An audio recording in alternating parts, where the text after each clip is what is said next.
Students, आज हम बात कर रहे हैं वित्तीय विवरणों का विश्लेषण या एनालिसिस ऑफ फाइनेंशियल स्टेटमेंट्स।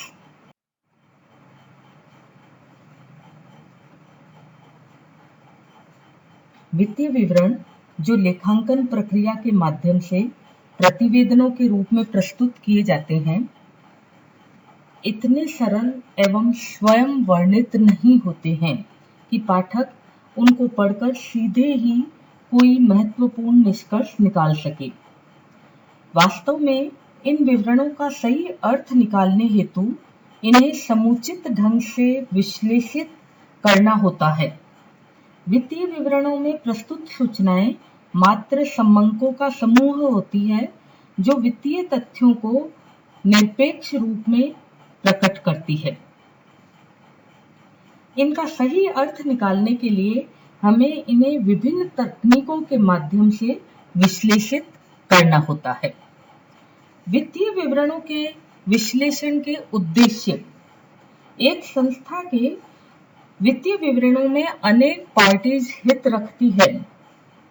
ऋणदाता, अंशधारी, विनियोजक, इन सब के पृथक पृथक हित होते हैं।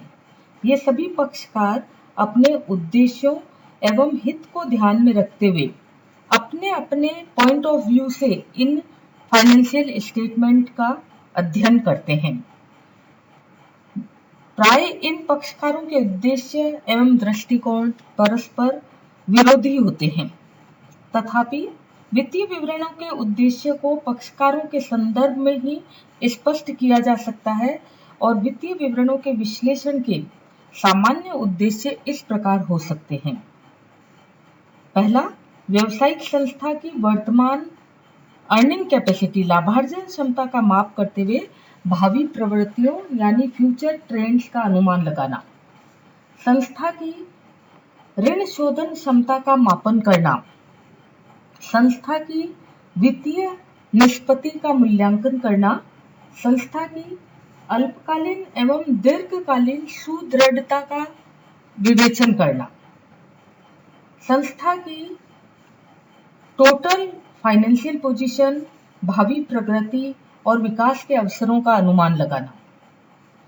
संस्था की कार्यशील पूंजी और इसके प्रबंध की कुशलता को मापना। ये कुछ वित्तीय विवरणों के विश्लेषण के उद्देश्य हो सकते हैं। वित्तीय विवरण विश्लेषण की प्रक्रिया क्या है, यानी किस प्रकार इन उद्देश्यों की प्राप्ति के लिए वित्तीय विवरणों का विश्लेषण किया जाए, ये इसके लिए हम इस प्रक्रिया को अपना सकते हैं। वित्तीय विवरणों का अवलोकन। वित्तीय विश्लेषण को सार्थक बनाने हेतु आवश्यक है कि विश्लेषण प्रारंभ करने से पूर्व समस्त वित्तीय समंकों एवं विवरणों का अवलोकन एवं अध्ययन कर लिया जाए। वित्तीय विवरणों की पुनः रचना। विश्लेषण को मीनिंगफुल एवं योग्य बनाने के लिए आवश्यक है कि इन विवरणों को रिकंस्ट्रक्ट किया जाए ताकि विभिन्न अनुपातों की गणना सरलता से की जा सके। लाभ हानि खाते और बैलेंस शीट को हॉरिजॉन्टल फॉर्म में इस प्रकार अरेंज किया जाए ताकि विभिन्न माप स्वतः ही प्रकट हो जाए और चिट्ठे को इस प्रकार गठित किया जाए कि समस्त तथ्य स्पष्ट रूप से दृष्टिगोचर हो जाए।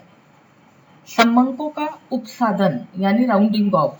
वित्तीय विवरणों में उल्लेखित राशि को सुविधा अनुसार हजारों, लाखों या करोड़ों रुपए में यथोचित रूप से उपसादित कर लेना चाहिए। उपसाधन से समंक रीडेबल हो जाते हैं और अंडरस्टैंडेबल हो जाते हैं। विभिन्न तथ्यों में संबंध स्थापित करना। विभिन्न वित्तीय तथ्यों में संबंध स्थापित करने से पहले यह देख लेना चाहिए कि वास्तव में कारण तथा प्रभाव रूप से संबंधित है अथवा नहीं।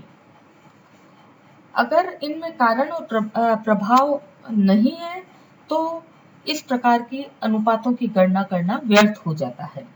तुलनात्मक विश्लेषण। समंकों का तुलनात्मक विश्लेषण करके उद्देश्यों के अनुरूप समुचित रूप से विश्लेषण करना चाहिए।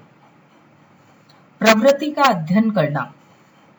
समंकों का विवेचन करने के पश्चात उनके ट्रेंड की स्टडी करनी चाहिए।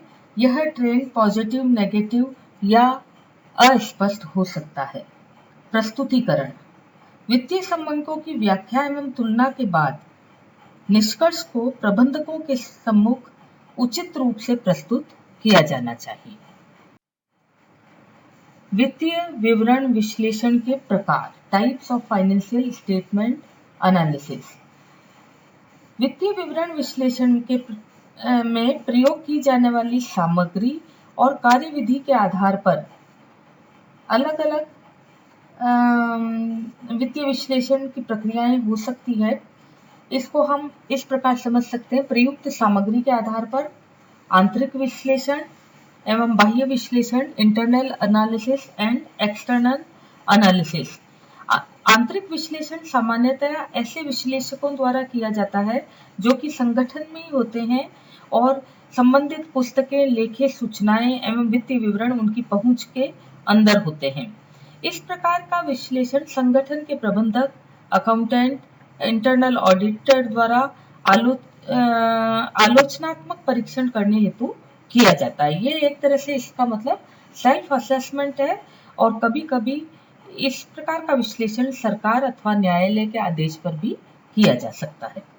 बाह्य विश्लेषण या एक्सटर्नल एनालिसिस: जब वित्तीय विवरणों का संगठन से बाहर किसी अन्य पक्षकार द्वारा अध्ययन किया जाता है तो इस प्रकार का विश्लेषण बाह्य विश्लेषण कहलाता है।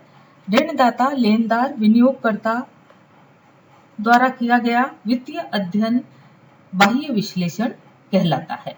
इनकी पहुंच सीधी आंतरिक पुस्तकों तक नहीं होती है, इसलिए ये अप्रत्यक्ष स्रोतों द्वारा इस प्रकार का विश्लेषण करते हैं। इसलिए कंपैरेटिवली आंतरिक विश्लेषण अधिक गहन एवं अर्थपूर्ण होता है। दूसरा विश्लेषण का प्रकार हो सकता है लेखांकन अवधियों में भाग लेने वाली फर्मों की संख्या के आधार पर। ये दो प्रकार के हो सकते हैं, गत्यात्मक विश्लेषण यानी डायनेमिक एनालिसिस और स्थैतिक विश्लेषण यानी स्टैटिक एनालिसिस। गत्यात्मक विश्लेषण: जब काल श्रेणी के संदर्भ में जो वित्तीय विश्लेषण किया जाता है वह गत्यात्मक विश्लेषण कहलाता है।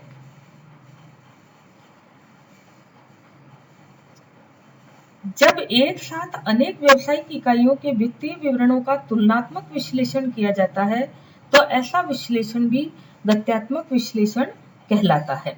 इस प्रकार विश्लेषणों को हॉरिजॉन्टल एनालिसिस भी कहा जाता है। स्थैतिक विश्लेषण: जब मात्र एक वर्ष के वित्तीय संबंधों के आधार पर कोई विश्लेषण किया जाए तो उसे स्टैटिक या स्थैतिक विश्लेषण कहते हैं। इस प्रकार का विश्लेषण उतना अर्थपूर्ण नहीं होता जितना कि डायनेमिक एनालिसिस होता है।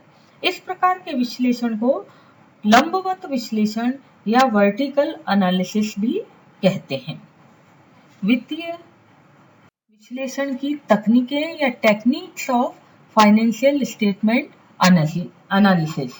वित्तीय विश्लेषण की सामान्य रूप से प्रचलित तकनीकें इस प्रकार है: तुलनात्मक वित्तीय विवरण विश्लेषण, कंपैरेटिव फाइनेंशियल स्टेटमेंट एनालिसिस, समानाकार वित्तीय विवरण विश्लेषण, common size financial statement analysis, प्रवृत्ति एनालिसिस, ट्रेंड एनालिसिस या अनुपात विश्लेषण, रेशियो एनालिसिस, मूल्य जोड़ विवरण विश्लेषण या fund value added statement analysis, कोष प्रवाह विश्लेषण, फंड्स फ्लो एनालिसिस, नकद प्रवाह विश्लेषण, कैश फ्लो एनालिसिस, सम विच्छेद बिंदु एनालिसिस या ब्रेक इवन एनालिसिस। ये कई प्रकार की तकनीकें हैं जो मैनेजमेंट अकाउंटिंग में हम समय समय पर इन तकनीकों को अलग अलग रूप से पढ़ेंगे। प्रस्तुत चैप्टर में या प्रस्तुत व्याख्यान में हम 3 विश्लेषण पर विशेष जोर दे रहे हैं। सबसे पहले हम बात कर रहे हैं तुलनात्मक वित्तीय विवरण विश्लेषण या कंपैरेटिव फाइनेंशियल स्टेटमेंट एनालिसिस। वित्तीय विवरणों से निष्कर्ष निकालने हेतु इन विवरणों को तुलनात्मक रूप से व्यवस्थित करना होता है। तुलनात्मक वित्तीय विवरण एक संस्था की आर्थिक स्थिति और उसके विभिन्न पहलुओं के विश्लेषण हेतु एक रूप आधार प्रस्तुत करता है। इन विवरणों के सृजन के लिए जो प्रक्रिया अपनाई जाती है उसके बारे में हम बात कर रहे हैं। सबसे पहले हम बात कर रहे हैं तुलनात्मक स्थिति विवरण।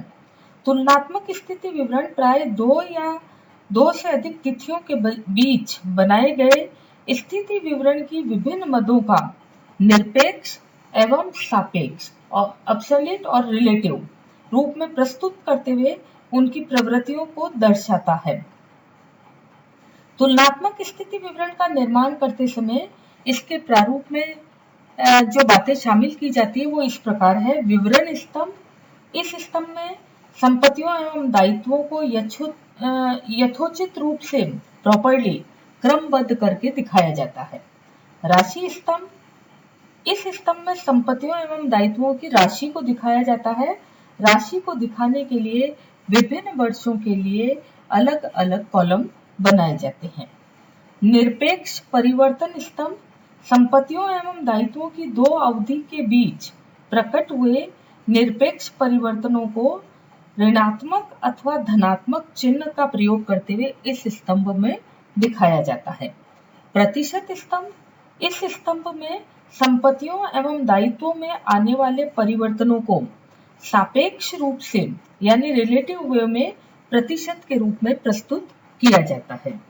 अनुपात स्तंभ, इस स्तंभ में, इस कॉलम में संपत्तियों एवं दायित्वों में आने वाले परिवर्तनों को अनुपातों के रूप में व्यक्त किया जाता है। तुलनात्मक आय विवरण, किसी व्यवसायिक फर्म का लाभ हानि खाता या आय विवरण उस व्यवसाय द्वारा एक विशेष वर्ष में अर्जित की गई समस्त आय एवं परिचालन और गैर परिचालन व्यय को प्रस्तुत करता है। तुलनात्मक आय विवरण लाभ हानि खाते में प्रदर्शित सूचनाओं को व्यवस्थित रूप से तुलनात्मक रूप में प्रस्तुत करने के लिए बनाया जाता है। इसको बनाकर यह अनुमान लगाया जाता है कि आय एवं व्यय के विभिन्न मदों में किस प्रकार के परिवर्तन आए हैं। इस विवरण के माध्यम से व्यवसाय के संचालन परिणामों का समुचित विश्लेषण किया जा सकता है। यानी 2 वर्षों जब ये विवरण बनाया जाता है तो विभिन्न वर्षों को की राशियों को अलग अलग स्तंभों में दिखाकर ये देखा जाता है कि किस राशि में वृद्धि हुई है अथवा किस में हुई है। समानाकार वित्तीय विवरण विश्लेषण, तुलनात्मक वित्तीय विवरणों द्वारा क्षैतिजीय विश्लेषण संभव हो पाता है तथा प्राय 2 वर्षों के बीच वित्तीय संबंधों में आने वाले परिवर्तनों को भी विश्लेषित किया जा सकता है।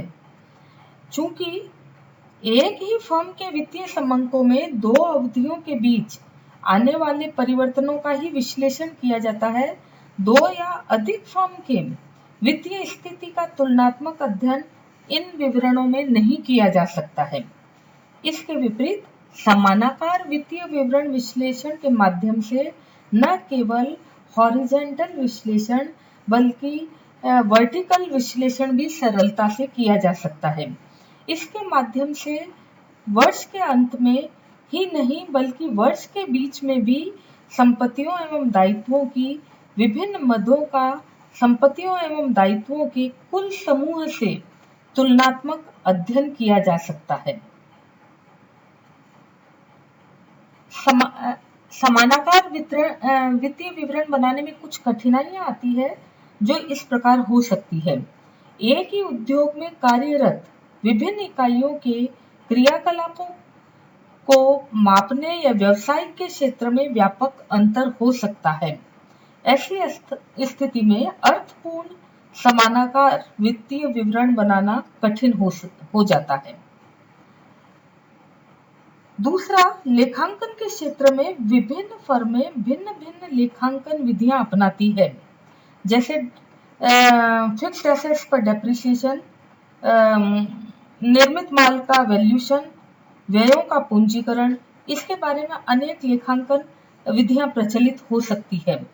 जब एकरूपता का अभाव हो तो ऐसी अवस्था के अंदर इस प्रकार से विवरण बनाने में कठिनाई आ सकती है। तीसरा, विभिन्न फर्मों के विभिन्न लेखा शीर्षकों में भी अंतर होता है। एक ही उद्योग में कार्यरत विभिन्न फर्में लागत आदि का अलग अलग शीर्षकों में संग्रह करती है, तो ऐसी अवस्था में भी कठिनाई आ सकती है।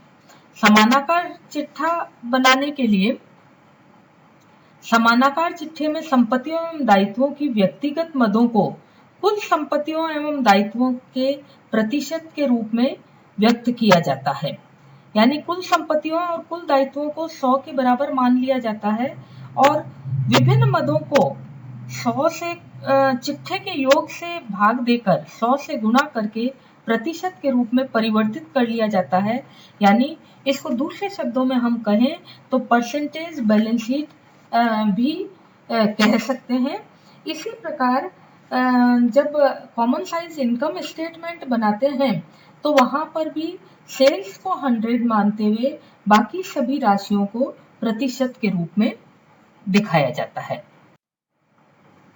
प्रवृत्ति विश्लेषण या ट्रेंड एनालिसिस, वित्तीय विवरण विश्लेषणों की एक विधि यह भी हो सकती है कि विभिन्न वर्षों के तुलनात्मक वित्तीय विवरणों का अध्ययन करके उनका प्रवृत्ति प्रतिशत ज्ञात किया जाए। एक लंबी अवधि की काल श्रेणी के संदर्भ में जो दीर्घकालीन वित्तीय संबंध होते हैं उन्हें प्रवृत्ति संबंध कहते हैं। ये निरपेक्ष संबंध जो वित्तीय विवरणों में मौद्रिक रूप में व्यक्त किए जाते हैं, एक वर्ष विशेष से संबंधित होते हैं तथा वर्ष के अंत में वित्तीय संबंधों को व्यक्त करते हैं। संपूर्ण काल श्रेणी में मुद्रा के मूल्य में आने वाले परिवर्तन इन संबंधों को एक बड़ी सीमा तक प्रभावित करते हैं। वित्तीय विश्लेषक के लिए आवश्यक होता है कि संबंधों को तुलना योग्य बनाने के लिए इनमें से कीमत स्तर में परिवर्तन आने से पड़ने वाले प्रभावों को निरस्त कर दे। ऐसा करने के लिए वह कीमत सूचकांकों का उपयोग कर सकता है और किसी वर्ष विशेष को आधार वर्ष मानकर संबंधों को तुलनीय आधार पर प्रस्तुत कर सकता है। और इस कार्य के लिए जो सूत्र होगा वो इस प्रकार होगा: absolute figure of the particular year upon index number of the year into index number of this year. धन्यवाद।